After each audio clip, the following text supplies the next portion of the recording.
I was 24 years old when my aunt looked me dead in the eye and said, "Go sit outside, honey. This part is for family only." Her words hit me like a slap. We were standing in the middle of her daughter's wedding reception. The venue was stunning. White roses everywhere, crystal chandeliers hanging from the ceiling, a string quartet playing softly in the corner, and I had paid for half of it. My cousin Emma was getting married. Emma, who I grew up with. Emma, who used to sleep over at my house every weekend when we were kids. Emma, who called me crying 3 months ago because she didn't have enough money for her dream wedding. "Please, I need your help," she had begged over the phone. "You're the only one I can trust. Mom can't afford everything and Jake's family won't chip in. I'll pay you back, I promise." I was stupid enough to believe her. I transferred $2,800 from my savings account. Money I had been saving for almost 2 years. Money I earned working double shifts at the hospital as a nursing assistant. Money I desperately needed for my own life. But family comes first, right? That's what my mother always taught me. So I helped Emma. I paid for the flowers, the photographer, and part of the catering. I didn't ask for a contract. I didn't ask for a timeline. I trusted her. And now, on her wedding day, my Aunt Patricia was telling me to leave. "What do you mean, sit outside?" I asked, my voice shaking. She smiled that fake smile she always used when she wanted to seem nice but was actually being cruel. "The seating arrangement is very specific, dear. We miscalculated. There aren't enough chairs for everyone." I looked around the ballroom. There were at least 15 empty chairs scattered around various tables. "There are empty seats right there," I said, pointing. "Those are reserved," she snapped. Her smile disappeared. "Now please, don't make a scene. Go wait outside until dinner is over. You can come back for the cake." My heart dropped into my stomach like a stone falling into a dark well. People were starting to stare.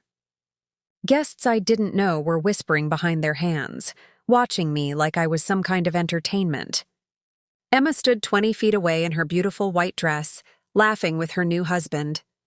She saw what was happening. Our eyes met for just a second. Then she turned away. She actually turned her back on me. That's when I understood. This wasn't a mistake. This wasn't about chairs or seating arrangements. This was intentional. They used me for my money, and now they were throwing me out like trash. My aunt reached into her purse and pulled out an envelope. She pressed it into my hand with that same fake smile plastered across her face. "Before you go, sweetie, this is for you." I opened it with trembling fingers. Inside was a bill. An itemized bill for $2,800. What is this?" I whispered. "Well, you helped pay for some things," Aunt Patricia said cheerfully, like she was discussing the weather. "But we went over budget. So we need you to cover your portion. We split all the costs among family members who contributed. This is your share." I stared at the paper in disbelief. "But I already gave Emma $2,800. "Yes. And this is the remaining balance for your portion of the expenses. Everyone has to pay their fair share, honey." You're billing me? For my cousin's wedding?" She laughed. Actually laughed. "Don't be dramatic. We're all contributing. That's what family does." Someone behind me giggled.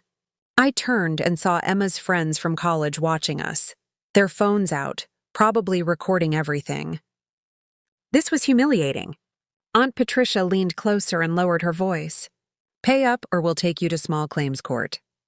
We have all the receipts. You agreed to help, and now you need to follow through. Don't embarrass Emma on her special day." Then she walked away, leaving me standing there holding a bill for money I didn't have, surrounded by strangers who thought I was some kind of freeloader. But here's the thing about being humiliated in public. It does something to you. Something sharp and cold settles into your chest, and suddenly you stop caring about being polite. I saw the microphone on the DJ's table, and I walked straight toward it. My hands were shaking as I picked up the microphone. The DJ looked at me confused. Miss? We're not doing toasts yet." "I need this, now." Something in my voice made him step back. I turned toward the crowded ballroom. About 200 guests were sitting at their tables, eating appetizers and sipping champagne. The string quartet stopped playing. Conversations faded into silence. Everyone was looking at me, Emma's face went pale. She stood up from the head table, her mouth opening in shock. Aunt Patricia was halfway across the room, frozen with a glass of wine in her hand. I tapped the microphone twice. The sound echoed through the speakers. "Hi, everyone," I said. My voice came out stronger than I expected. "I'm sorry to interrupt, but I think there's been a misunderstanding, and I'd like to clear it up right now." Aunt Patricia started walking toward me quickly, her heels clicking on the marble floor. "Put that down," she hissed. "Right now." I stepped away from her. "My name is Melissa," I continued, speaking directly into the mic. "I'm Emma's cousin. We grew up together. And 3 months ago, Emma called me crying because she needed help paying for this beautiful wedding." The room was completely silent now. You could hear a pin drop. Emma's new husband, Jake, looked confused. He leaned over and whispered something to Emma, but she just shook her head frantically. "I gave Emma $2,800, I said, my voice steady now. "I work as a nursing assistant. I do 12-hour shifts at the hospital. I wiped out almost 2 years of savings to help my cousin have her dream day." Some guests were nodding. A few women at a nearby table looked sympathetic. Aunt Patricia reached me and tried to grab the microphone. "Give me that!" I twisted away from her. "And just now," I said louder, "my aunt handed me a bill for another $2,800. She says I owe it for my portion of the wedding expenses." Gasps rippled through the crowd. "That's not what happened," Aunt Patricia shouted. "You're twisting everything." "Am I?" I pulled the envelope from my pocket and held it up. "This is the bill she just gave me 5 minutes ago, right before she told me to go sit outside because there weren't enough chairs for me." More gasps, louder this time. An older man at a table near the front stood up. He was wearing an expensive suit and had gray hair. "Is this true, Patricia?" he called out. Aunt Patricia's face turned bright red. "Uncle George, this is a private family matter. You charged this young woman to attend a wedding she already paid for?" Uncle George's voice boomed across the ballroom. "And then you kicked her out?" I didn't know who Uncle George was, but I loved him instantly. Emma finally found her voice. She rushed toward me, her white dress swishing around her legs. "Mel, please, you're ruining everything. Can we talk about this privately?" "Privately?" I repeated. "Like how you privately took my money and then privately decided I wasn't good enough to sit with the family?" Her eyes filled with tears. "It wasn't like that. Then what was it like, Emma? Explain it to everyone here. Explain why you promised you'd pay me back and then sent your mother to demand even more money." She opened her mouth, but no words came out. Jake stood up now too, looking angry. "Emma, what is she talking about? You said your mom paid for the wedding." I can explain," Emma stammered. "No," I said into the microphone. "Let me explain. Emma took my money. She lied to her husband about where the funding came from. And then her mother tried to extort more cash from me while throwing me out of the reception like I was nobody." The room erupted into whispers. People were standing up now, craning their necks to see better. Several guests had their phones out, recording everything. Aunt Patricia's face had gone from red to purple. "You ungrateful little— Ungrateful!" I cut her off. "I gave you almost $3,000. I trusted you. I believed family meant something. You need to leave," Aunt Patricia said through gritted teeth. "Right now, before I call security." "Security?" Uncle George laughed bitterly. "Patricia, you're making this worse. Just admit what you did and apologize to the girl." "I don't owe her anything," Aunt Patricia shrieked. The string quartet had completely stopped playing. The waiters stood frozen with trays in their hands. The entire wedding had come to a standstill, and I was standing in the center of it all, holding a microphone and a bill I couldn't pay. Emma was crying now, mascara running down her cheeks. Jake looked furious. Aunt Patricia looked like she wanted to strangle me. But I wasn't done yet. Not even close. Because someone was walking toward me from the back of the ballroom. A woman in a navy blue suit with dark hair pulled back in a tight bun. She was carrying a briefcase, and she was smiling. The woman in the navy suit walked straight up to me like she owned the place. Everyone watched her move through the crowd. She had this energy about her, confident, professional, dangerous. She stopped right next to me and extended her hand. "Melissa, right?" she said. "I'm Catherine Chen. I'm an attorney." I shook her hand, completely confused. I don't understand. Do I know you?" "No, but I know your aunt." Catherine turned to face Aunt Patricia with a cold smile. "Hello, Patricia. It's been a long time." Aunt Patricia's face went completely white. "What are you doing here?" my aunt whispered. "I was invited," Catherine said smoothly. "I'm Jake's aunt, his mother's sister."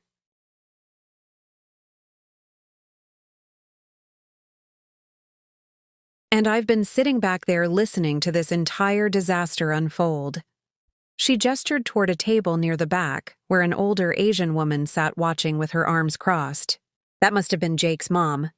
She looked furious. Catherine opened her briefcase and pulled out a folder. "Melissa, I need you to tell me something. Did Emma ever give you anything in writing about this money? A contract? A promissory note? Even a text message?" I have text messages," I stammered. "She asked me for the money. She promised she'd pay me back." "Perfect." Catherine's smile grew wider. "And Patricia, when you handed Melissa this bill just now, did you have any legal basis for it? Any signed agreement that she would be responsible for additional costs?" Aunt Patricia's mouth opened and closed like a fish. "I didn't think so," Catherine said. "What you just did is called fraud. You accepted money under false pretenses, failed to deliver on a promise of repayment, and then attempted to extort additional funds through intimidation and harassment." "That's not what happened," Aunt Patricia shrieked. "She offered to help. It was a gift." "Was it?" I grabbed the microphone again. "Emma, tell everyone right now, did I give you that money as a gift, or did you promise to pay me back?" Emma stood there frozen, tears streaming down her face. Jake turned to his new wife. "Emma, answer her." Emma's voice was barely a whisper. "I was going to pay her back." "When?" Jake demanded. "When were you going to pay her back? And why didn't you tell me you borrowed money from your cousin?" "I didn't want you to think my family was poor," Emma sobbed. "Your family has money. My mom said we needed to look successful, or your parents would think you were marrying down." The entire room erupted into chaos. People were shouting. Jake's mother stood up and started yelling at Aunt Patricia in a language I didn't understand, but the anger was crystal clear. Uncle George was shaking his head in disgust. Emma collapsed into a chair, sobbing hysterically. Catherine held up her hand for silence. Somehow, everyone actually stopped talking. "Here's what's going to happen," Catherine announced in a voice that could cut steel. "Melissa, you're going to send me those text messages. I'm going to file a lawsuit against both Emma and Patricia for fraud, breach of contract, and intentional infliction of emotional distress." "You can't do that," Aunt Patricia screamed. "I absolutely can. And I will." Catherine turned to Jake's mother. "Mrs. Chen, I believe you wanted to say something?" Jake's mother stood up. She was a small woman, but her presence filled the room. She walked slowly toward the head table where Emma sat crying. When she reached Emma, she looked down at her with cold, hard eyes. "My son married a liar," she said quietly. "You lied about money. You lied about your family. You humiliated a young woman who tried to help you." She turned to Jake. "We need to talk, privately, now." Jake looked devastated. He glanced at Emma, then at me, then at his mother. Then he followed his mother out of the ballroom. Emma reached for him desperately. "Jake! Jake, please!" But he was already gone. The room was absolutely silent now except for Emma's sobbing. Aunt Patricia looked around wildly, like she was searching for support. But everyone was staring at her with disgust or pity or shock. No one came to her defense. Not one person. Catherine turned back to me. "Melissa, do you have somewhere to go tonight? Family? Friends?" I can go home. I live about an hour from here." "Good. Here's my card." She handed me a business card with gold lettering. "Call me Monday morning. We're going to get your money back. Every penny. Plus damages for what they put you through tonight." I took the card with shaking hands. "Why are you helping me? You don't even know me." Catherine's expression softened just slightly. "Because 20 years ago, someone did something similar to me, and no one stood up for me. I swore that if I ever saw it happening to someone else, I'd step in. She paused. Also, I really can't stand people who exploit family members for money. Aunt Patricia suddenly lunged forward. You're all crazy. This is Emma's wedding day. You're destroying everything. Uncle George stepped in front of her. No, Patricia. You destroyed it. You and your greed and your lies. Who even are you? Aunt Patricia snapped at him. I'm your uncle. Your father's brother. And I'm ashamed to be related to you right now. Aunt Patricia looked like she'd been slapped. I stood there holding the microphone, the bill, and Catherine's business card, trying to process everything that had just happened. Emma was still sobbing at the head table. Jake hadn't come back. Half the guests were filming on their phones. The other half were gathering their things to leave. The wedding was completely falling apart, and I had started it all by refusing to sit outside quietly. But something inside me still felt unfinished, because Aunt Patricia was trying to sneak toward the exit, and I wasn't going to let her run away. Where do you think you're going? I called out, my voice amplified through the microphone. Aunt Patricia froze halfway to the door. She turned slowly, her face a mask of rage and humiliation. This conversation is over. I'm leaving. Not yet. I walked toward her, still holding the mic. My heart was pounding, but I felt powerful. Strong. Like I'd finally found my voice after years of being walked over by this woman. Catherine stayed close beside me, her briefcase under one arm like a weapon ready to deploy. You owe me an explanation, I said, in front of everyone. Tell these people why you thought it was okay to use me like this. Aunt Patricia's eyes darted around the room, looking for an escape route or an ally. She found neither. I don't owe you anything, she spat. You offered to help. That was your choice. I offered because Emma begged me. She cried on the phone and said she had no one else to turn to. She said, family helps family. Those were her exact words. Emma's sobbing got louder. An older woman at a nearby table stood up. She had silver hair and wore an elegant purple dress. Patricia, is this really what you've become? I remember when you were young and struggling. Your sister helped you pay for your first apartment. Your brother loaned you money for your car. And now you treat your own niece like this?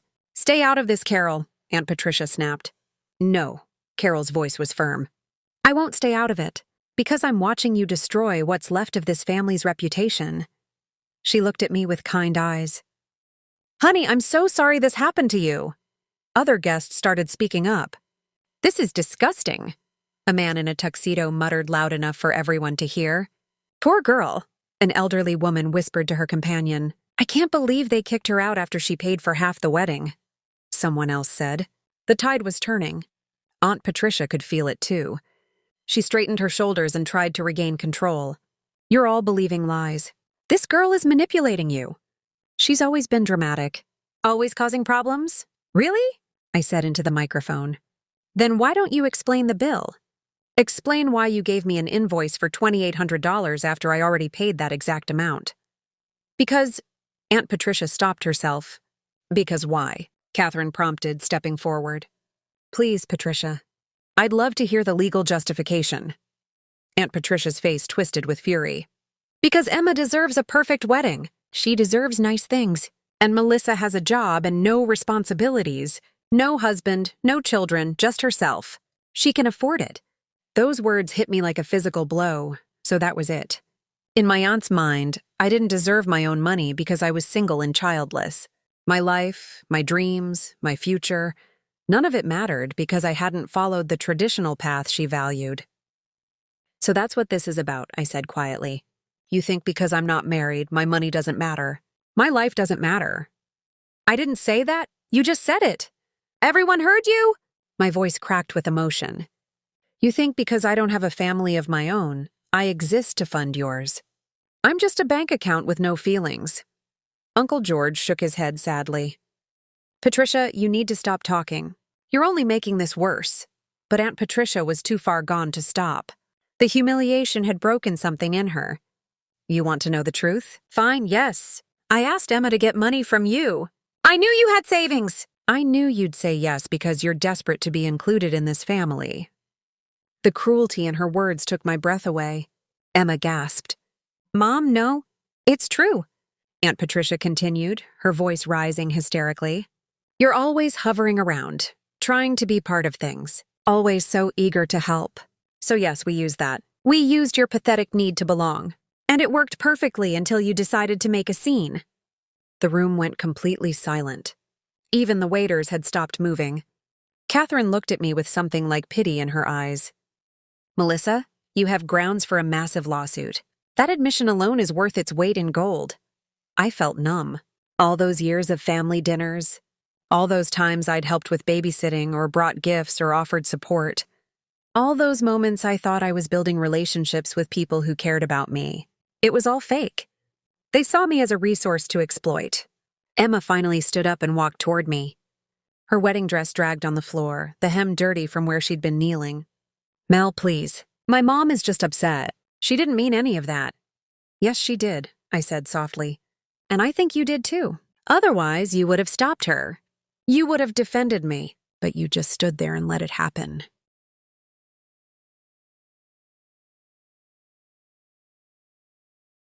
That's not fair. You turned your back on me. My voice rose again. When your mom told me to leave, you saw everything and you turned away. You chose your perfect wedding over me. So don't stand there in your expensive dress that I helped pay for and tell me what's fair.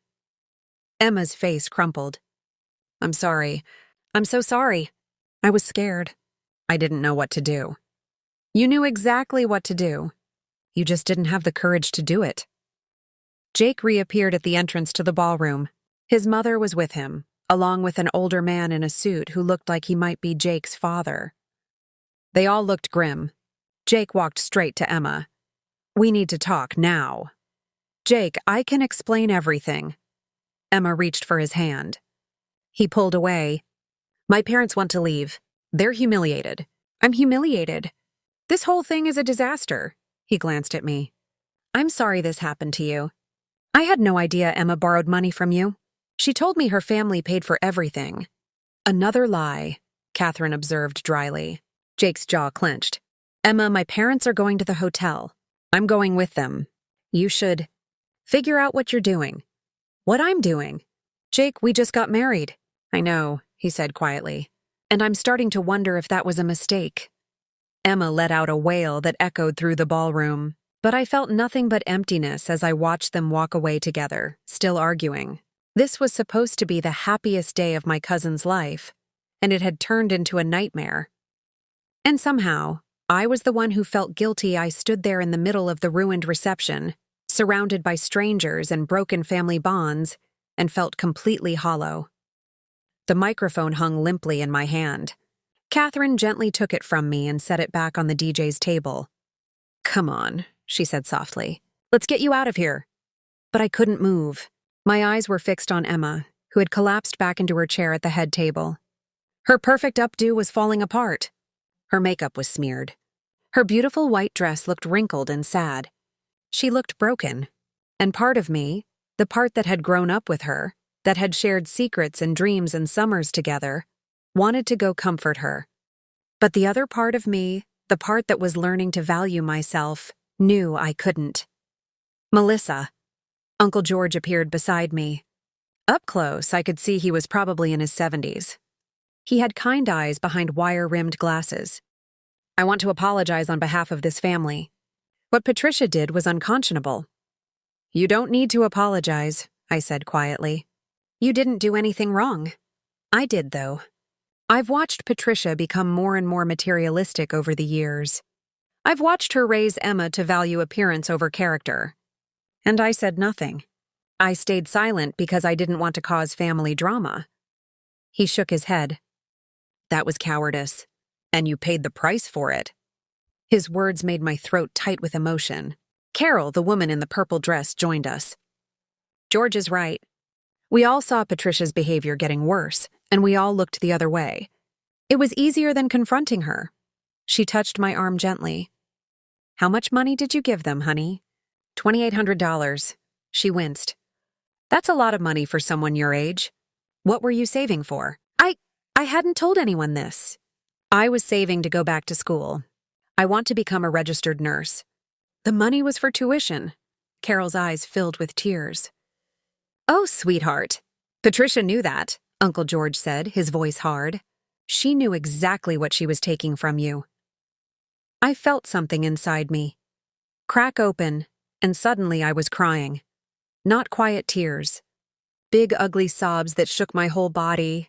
Catherine put her arm around my shoulders. Carol grabbed my hand. Uncle George stood protectively in front of me, blocking the view of the remaining guests who were still gawking. "Let it out," Catherine murmured. "You've been holding this in all night."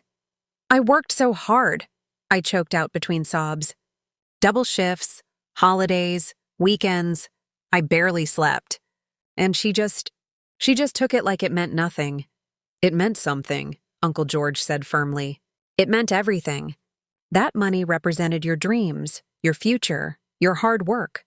Patricia stole more than money from you. She stole your trust." Across the ballroom, Aunt Patricia was arguing with the wedding coordinator. I could hear her shrill voice even from here. "I don't care if people are leaving. We paid for this venue. We're using the full time." The coordinator looked exhausted. "Ma'am, the bride and groom have both left. The wedding party is gone. Most of your guests are heading out. There's no one left to celebrate with. Then we'll celebrate with whoever stays." It was pathetic. She was clinging to the illusion of a perfect wedding even as everything fell apart around her. Emma suddenly stood up and walked toward the exit, her dress trailing behind her like a ghost. She didn't look at anyone. She just walked out of the ballroom and disappeared. Where is she going? Carol wondered aloud. "Away from her mother, hopefully," Catherine said. "That woman is toxic." A young man approached us hesitantly. He looked about my age, maybe a little older. He had dark curly hair and wore a slightly rumpled suit. "Excuse me, Melissa?" I wiped my eyes. "Yes? I'm David. I'm friends with Jake. I just wanted to say, what they did to you was horrible. And I'm really sorry." He paused. "Also, I recorded the whole thing. Your aunt's confession about manipulating you. I got all of it on video. If you need it for court or whatever, I'll send it to you." Catherine's eyes lit up. "That would be extremely helpful. Can you send it to my email as well?" She handed him her business card. "Sure thing." David looked at me with genuine sympathy. "I hope you get your money back. You seem like a really good person who got screwed over by people who should have protected you." After he walked away, Catherine smiled. "See? Not everyone is terrible. Some people still have decency." "Not enough people," I muttered. Uncle George pulled out his wallet. "Melissa, I want to give you something. I know it won't cover everything, but..." "No." I held up my hand. "Thank you, but no. I don't want charity. I don't want pity money. It's not pity. It's restitution. I'm Patricia's uncle, which means I'm partly responsible for her behavior. Let me help. I appreciate it, I really do. But I need to handle this myself. I need to stand on my own."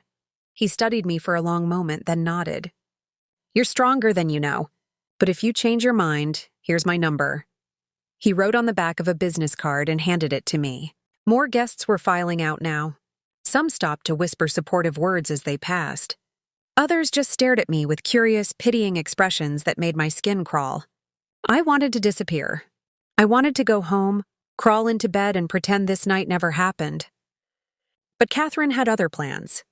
"Before you leave," she said, "there's someone who wants to talk to you. Jake's mother, Mrs. Chen. She's waiting outside." My stomach dropped. Why does she want to talk to me? "I think she wants to apologize. And possibly offer you something." "I don't want anything from them. Just hear her out," Catherine interrupted gently. "Mrs. Chen is nothing like Patricia. She's actually a very decent woman. And she's furious about what happened." I followed Catherine out of the ballroom, through the elegant lobby, and out onto the stone terrace. Mrs. Chen stood by the railing, looking out at the garden where fairy lights twinkled in the trees. She turned when she heard us approach. Her expression was unreadable. "Melissa," she said, "thank you for speaking with me. I don't know what there is to say. There's a lot to say." Mrs. Chen stepped closer. "First, I owe you an apology. I knew Emma's family was struggling financially. Jake told me they needed help with the wedding. But I had no idea they were stealing from you to make it happen." "You didn't know." "It's not your fault. Perhaps not. But I should have asked more questions. I should have been more involved. She paused. Jake is devastated. He's questioning everything right now. Whether Emma truly loves him, or if she just saw him as a way out of poverty. Whether this marriage was built on lies from the start. I felt a pang of sympathy for Jake. This was his wedding day too, and it had been destroyed. I'm sorry, I said. I didn't mean to ruin— Stop! Mrs. Chen held up her hand. You didn't ruin anything. Patricia and Emma did. You simply refused to be victimized silently. That took courage. Her words settled over me like a warm blanket. I want to offer you something, Mrs. Chen continued, and what she said next changed everything. Mrs. Chen reached into her purse and pulled out a checkbook. What are you doing? I asked, confused. I'm writing you a check for $2,800. My mouth fell open. What? No, I can't accept that. Yes, you can. She clicked her pen and started writing. My son married into a family that stole from you. That makes me partially responsible for ensuring you're made whole. But it's not your debt. It is now. She tore the check from the book and held it out to me. Take it, please. Consider it an investment in justice. I stared at the check. $2,800. The exact amount I'd lost. My hands trembled as I reached for it. I don't know what to say, I whispered. Say you'll use this money for nursing school. Say you'll chase your dreams and never let people like Patricia convince you that you don't matter. Mrs. Chen's eyes were fierce. Say you'll remember that not all families are toxic. Some of us actually have honor. I started crying again. Thank you. Thank you so much. She pulled me into a hug.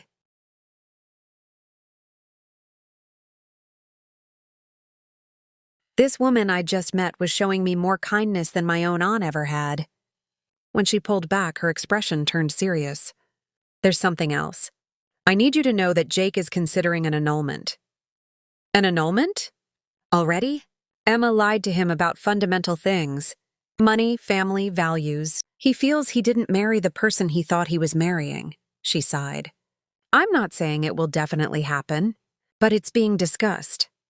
Catherine had been standing quietly to the side, but now she spoke up.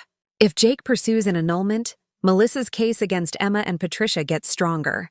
It proves the fraud was severe enough to destroy the marriage.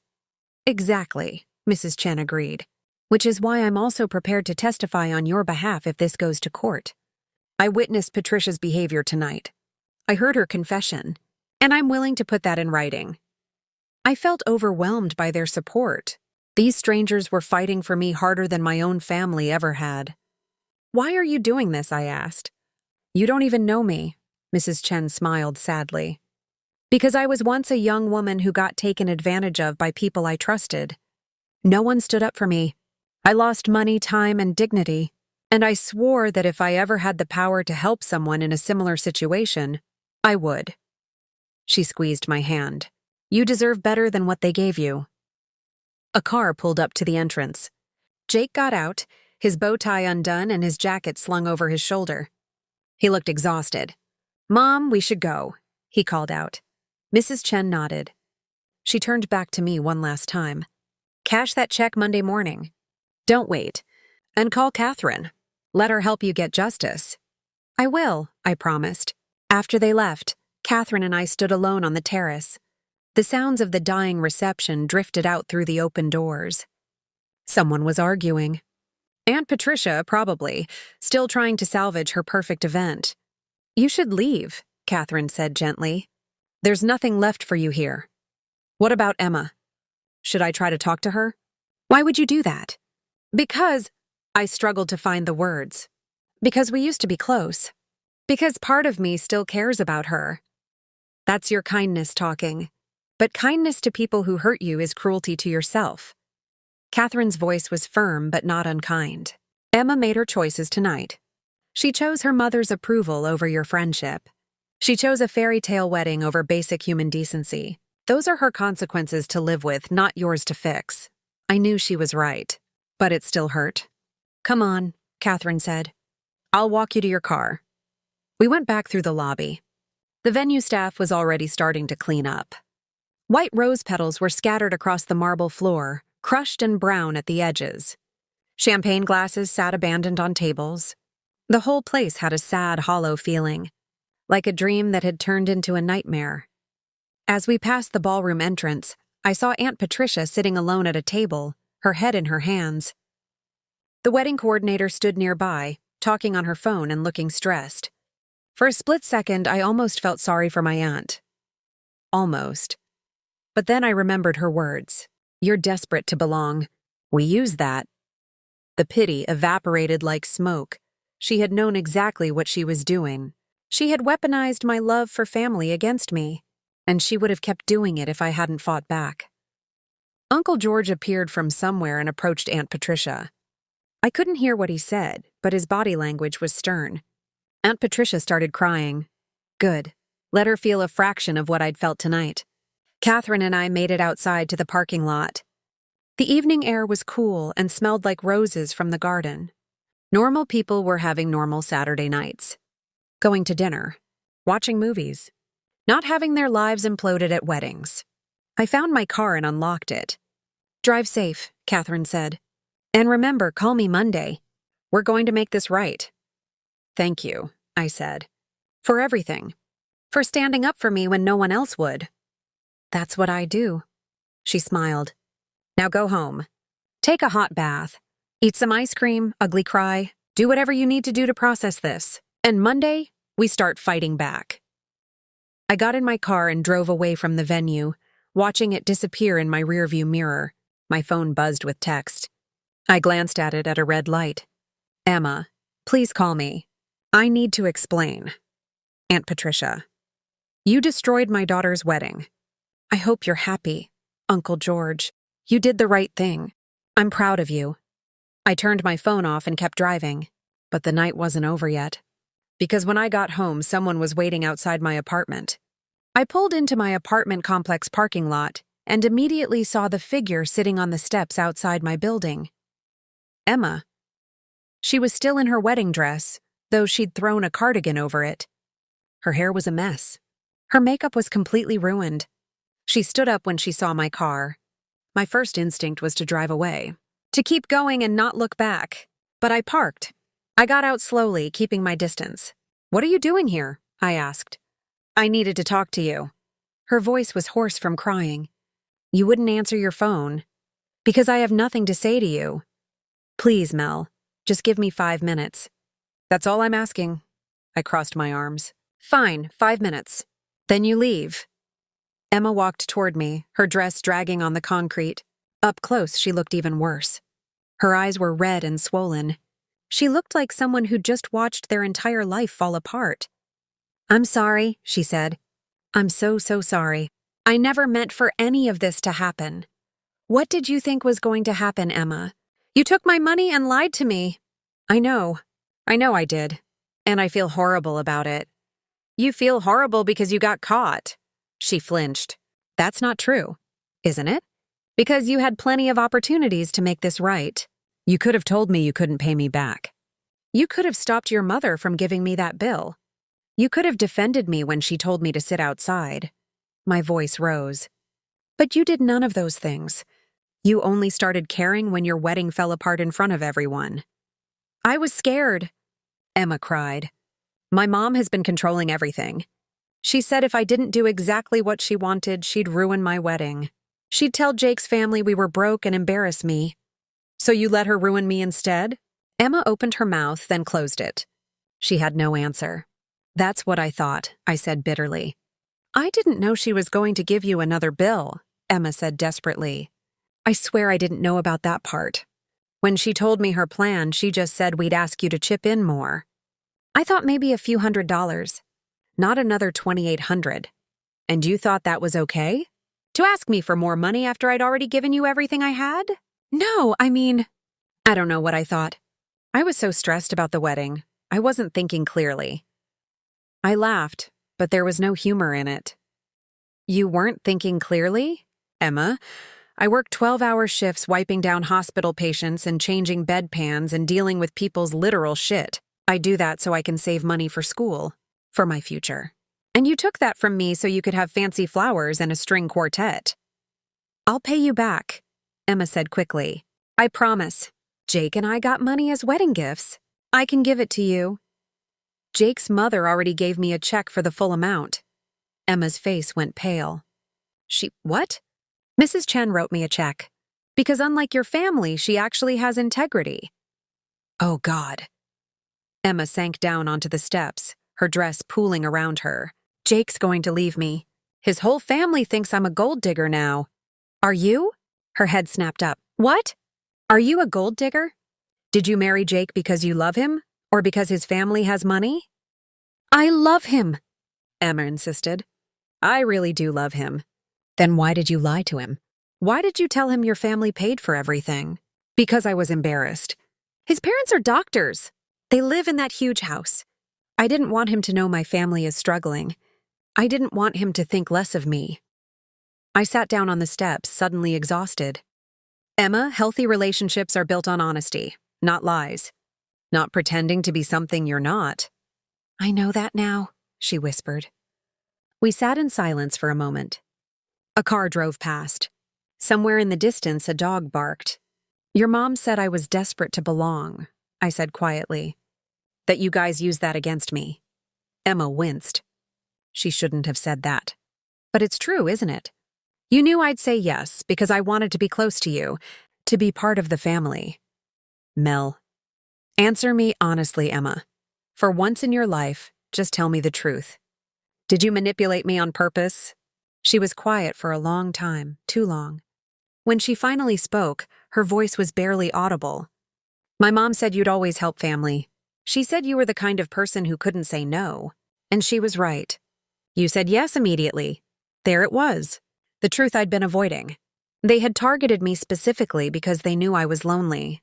They knew I craved connection. And they'd weaponized that against me. I need you to leave now, I said, standing up. Mel, please, your 5 minutes are up. Go home, Emma.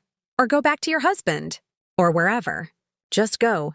She stood slowly, tears streaming down her face. I really am sorry. I know you don't believe me, but I am. Maybe you are. But sorry doesn't give me back my savings. Sorry doesn't undo the humiliation. Sorry doesn't fix the fact that my own cousin saw me as nothing more than a wallet. Emma reached out like she wanted to hug me, then thought better of it. For what it's worth, I do care about you.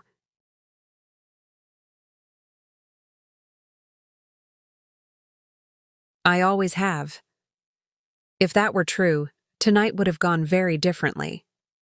She nodded slowly, accepting the truth of that.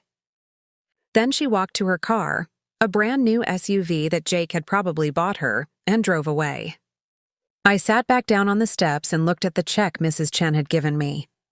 $2,800. My nursing school fund, restored. But somehow it didn't feel like a victory. It felt hollow. I'd gotten my money back, but I'd lost something more valuable in the process. I'd lost the illusion that family meant something. I'd lost my trust in people. I'd lost my cousin. My phone buzzed again. I'd turned it back on during the drive home. Another text from Aunt Patricia. You're dead to this family. Don't ever contact us again. I stared at the message for a long time. Then I blocked her number. And Emma's. And just like that, I cut them out of my life. It should have felt empowering. It should have felt like freedom. Instead, it just felt sad. I went inside my apartment, still wearing the dress I'd carefully chosen for Emma's wedding. The dress I'd bought specifically because Emma said she wanted everyone to look elegant. I looked at myself in the mirror, and I barely recognized the woman staring back. Monday morning came too fast. I'd spent the entire weekend in my apartment, alternating between crying and feeling numb. I'd called in sick to work, something I never did. But I couldn't face people. Couldn't pretend everything was fine. My coworkers had been texting me. Apparently, videos of the wedding disaster were all over social media. Someone had posted the footage of me taking the microphone and confronting Aunt Patricia. It had gone viral. Thousands of comments. Most were supportive, calling me brave and calling out my aunt's behavior. But some were cruel, saying I'd been dramatic, that I should have handled it privately. I stopped reading after the first 100. At 9 o'clock Monday morning, I called Catherine Chen's office. Her secretary answered. Chen Law Associates. Hi, I'm calling for Catherine Chen. My name is Melissa Parker. She gave me her card on Saturday. Oh, yes. Ms. Chen has been expecting your call. Hold, please. Catherine picked up immediately. Melissa, how are you holding up? I've been better, I admitted. But I'm ready to move forward. What do I need to do? First, I need you to send me everything. Text messages, emails, any written communication between you and Emma about the money. Bank statements showing the transfer. Photos or videos from the wedding if you have them. I have all of that. David, one of the groomsmen, sent me the video he took of everything. Perfect. Email all of it to me today. I'll review everything and we'll schedule a formal consultation later this week. She paused. Melissa, I need to tell you something. This case is going to get attention. The video from the wedding is spreading online. People are already talking about it. Are you prepared for that? My stomach dropped. I didn't think about that. Local news might reach out. Maybe even bigger outlets. You don't have to talk to anyone if you don't want to. But you should be prepared for the possibility. I just want my money back and to move on with my life. I understand. We'll do our best to make that happen quietly. But Patricia and Emma might fight back. They might try to paint you as the villain. We need to be ready for that. After we hung up, I spent an hour compiling everything and sending it to Catherine's email. Then I deposited Mrs. Chen's check. $2,800 appeared in my account instantly. I should have felt relief. Instead, I just felt empty. Around noon, my phone rang. Unknown number. I almost didn't answer, but something made me pick up. Hello? Is this Melissa Parker? A woman's voice, professional and polite. Yes, who's this? My name is Jennifer Costa. I'm a producer for Channel 7 News. We saw the video from the wedding on Saturday, and we'd like to interview you for a segment we're doing on family financial abuse. I don't think so. I'm not interested in being on TV. I understand. But your story is resonating with a lot of people. We've received dozens of messages from viewers who've experienced similar situations. This could help bring awareness. I said no. Thank you. I hung up. 2 minutes later, another call. Different number, another news outlet. I turned my phone off. This was getting out of control. I tried to distract myself by cleaning my apartment, but my mind kept spinning. What if this followed me forever? What if future employers Googled my name and found the wedding video? What if I became known as that girl who ruined her cousin's wedding? Around 3 p.m., someone knocked on my door. I looked through the peephole and saw Uncle George. I opened the door cautiously. Uncle George? How did you know where I live? I asked your mother. He held up his hands. I come in peace. I just wanted to check on you. May I come in? I stepped aside and let him enter. He looked around my small studio apartment. It wasn't much, just one room with a kitchenette and a bathroom. But it was mine. I'd worked hard to afford it. Can I get you something to drink? I offered. Water, coffee. Water would be nice, thank you. I poured 2 glasses and we sat down at my small table. I wanted you to know what's been happening, Uncle George said. Patricia is telling everyone you attacked Emma unprovoked. She's playing the victim, saying you were jealous and vindictive. I felt anger surge through me like fire.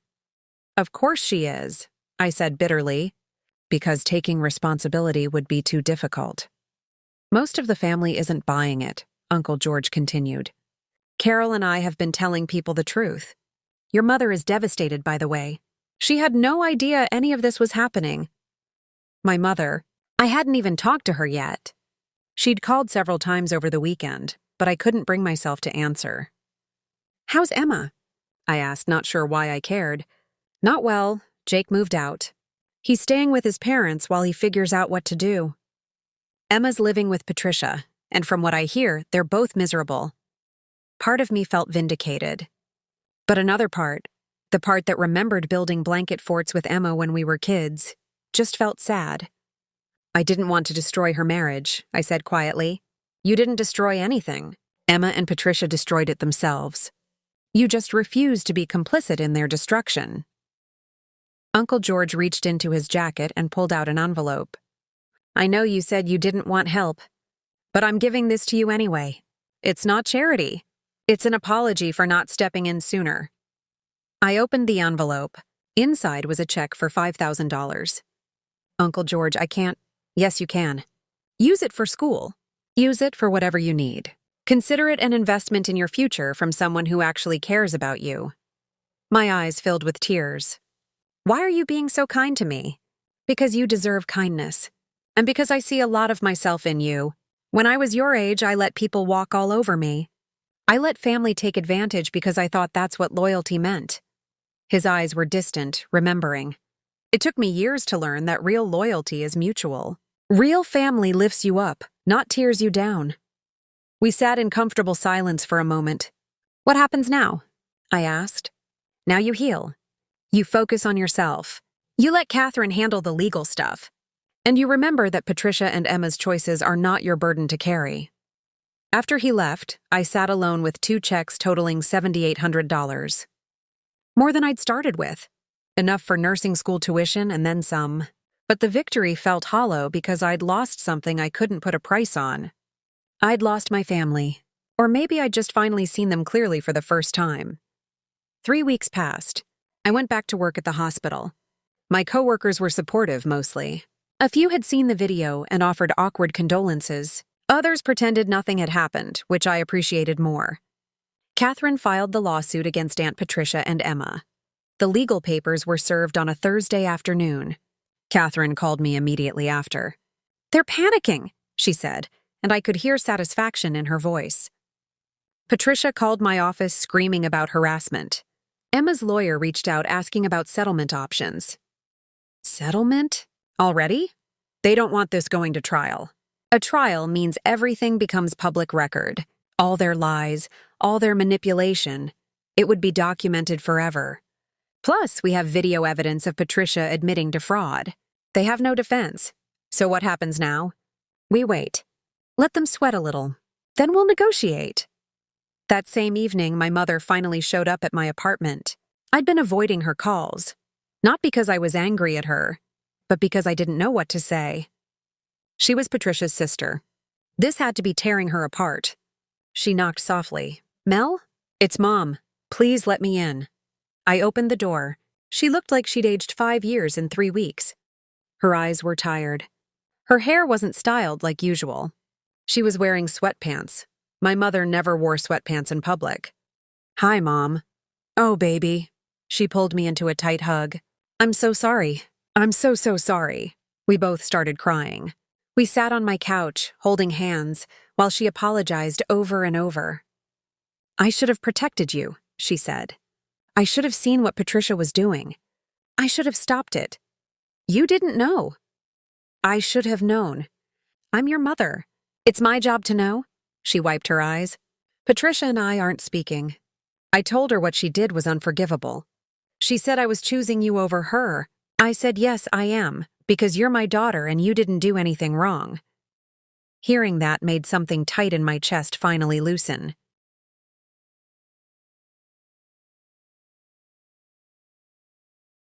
"Thank you," I whispered. "Emma's been calling me," Mom continued, "begging me to convince you to drop the lawsuit. She says Jake filed for annulment. She's losing everything." "Good." Mom looked at me carefully. "You don't mean that." "I do. She made her choices. Now she gets to live with them." "Melissa, I know you're hurt." "Hurt? Mom, she stole from me. She used my love for her as a weapon. She stood by while her mother humiliated me in front of hundreds of people." My voice shook. "So yes, I mean it. I hope she loses everything just like I almost did." Mom was quiet for a moment. "You're angrier than I've ever seen you." Because I've never let myself be angry before. I've always been the nice one, the understanding one, the one who helps and forgives and makes peace. I stood up and paced across my small apartment. But where did that get me? It got me used and discarded. So what now?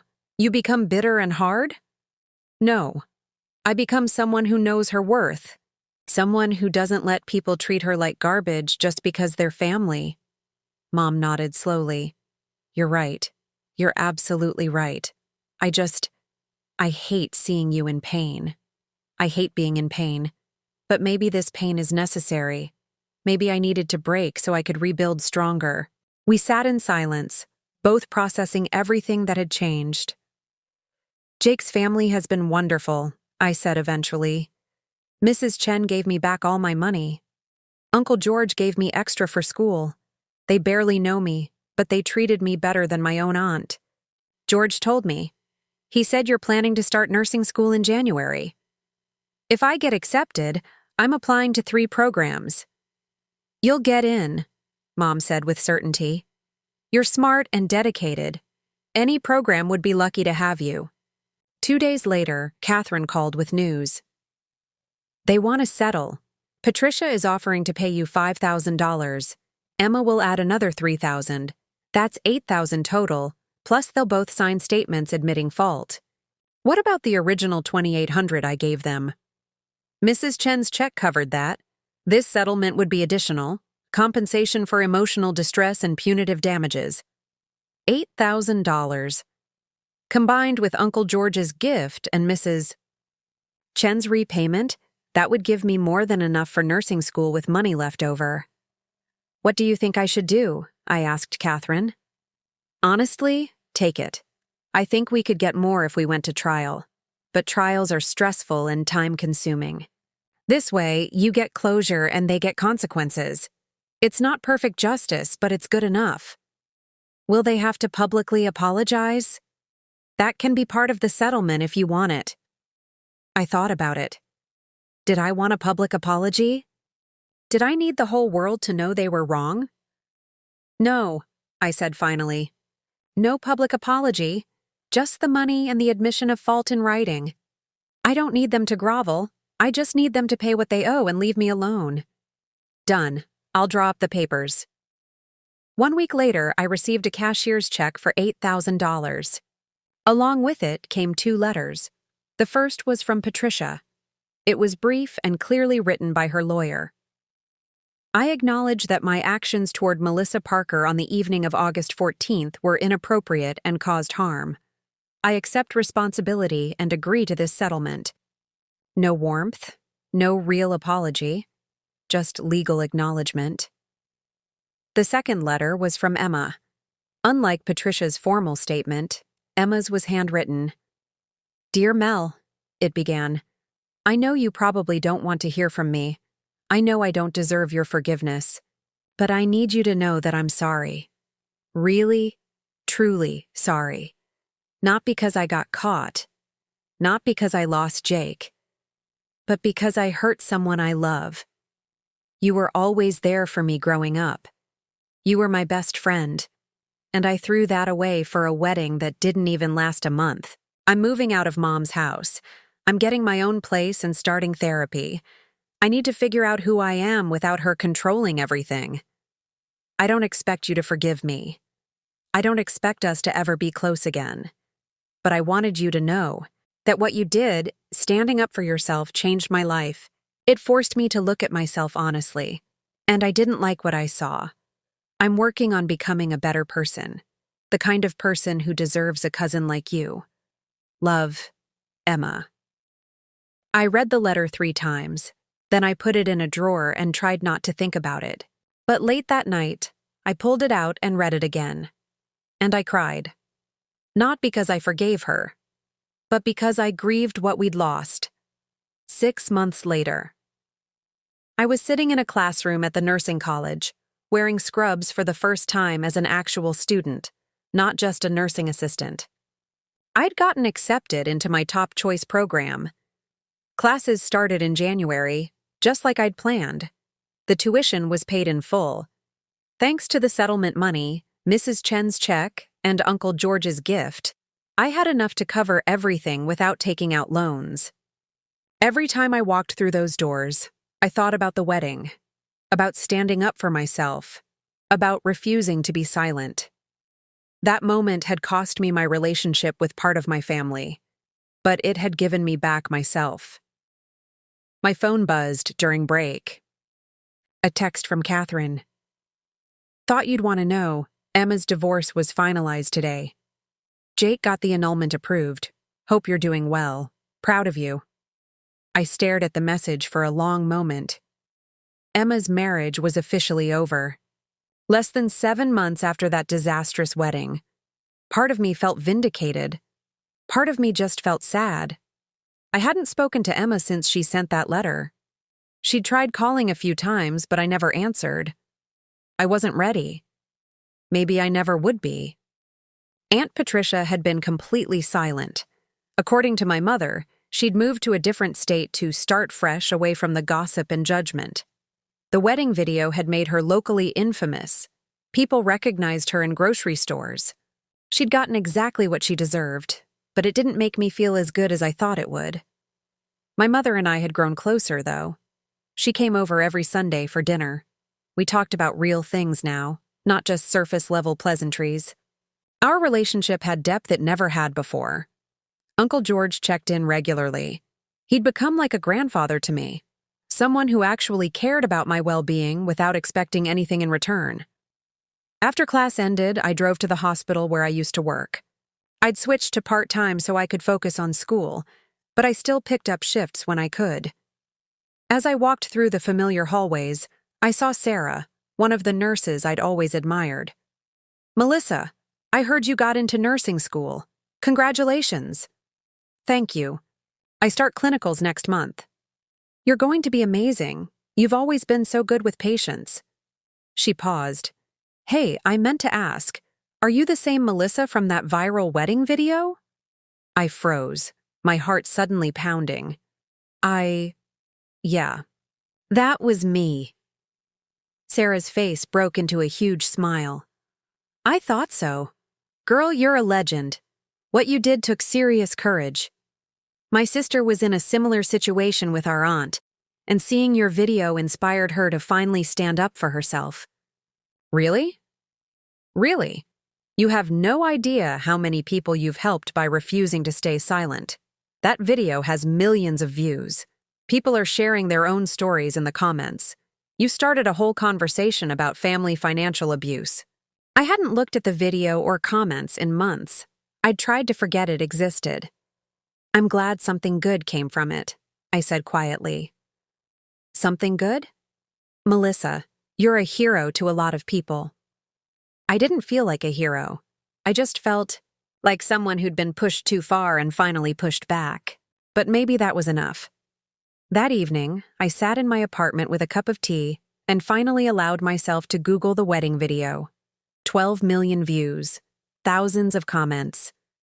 "This happened to me with my brother. Thank you for speaking up." How's family doesn't mean accepting abuse. Good for her. The aunt's face when she realized she was being recorded is priceless. This girl just saved herself and taught everyone watching a valuable lesson. I scrolled through dozens more. Stories of people who'd been financially exploited by family, people who'd been excluded and humiliated, people who'd finally found the courage to set boundaries. My story had become bigger than just me. It had become a mirror for thousands of people to see their own experiences reflected back. I thought about Emma's letter, still sitting in my drawer. I thought about Patricia, probably bitter and angry wherever she was now. I thought about Jake, moving on with his life after an annulment, and I thought about myself. 24 years old, sitting in my small apartment, enrolled in nursing school, with a future that belonged entirely to me. I'd lost family, but I'd gained something more valuable, self-respect. My phone buzzed one more time, another unknown number, but this time I answered. "Hello? Hi, Melissa. This is Dr. Morrison from City Hospital. We saw your application for our summer nursing internship program. We were very impressed, and we'd like to offer you a position."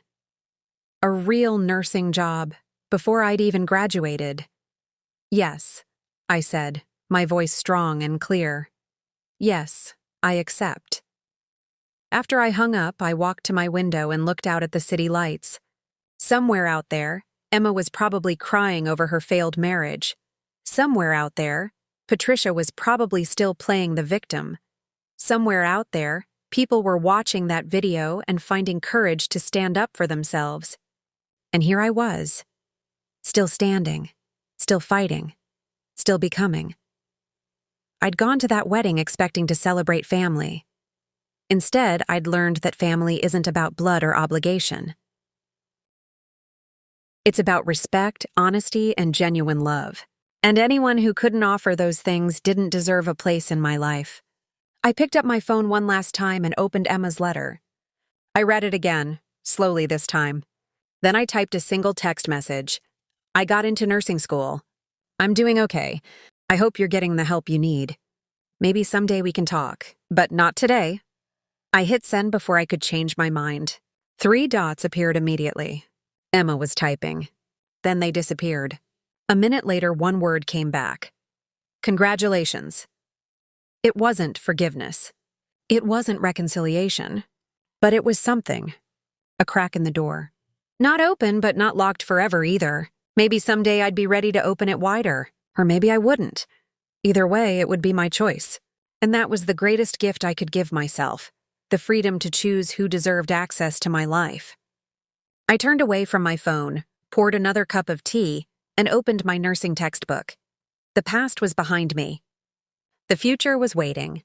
And for the first time in my life, I was walking toward it on my own terms. Some stories don't end with happy families reunited. Some stories end with a young woman finding her strength, claiming her worth, and building a life that honors who she truly is. This was that kind of story, and I was finally truly free.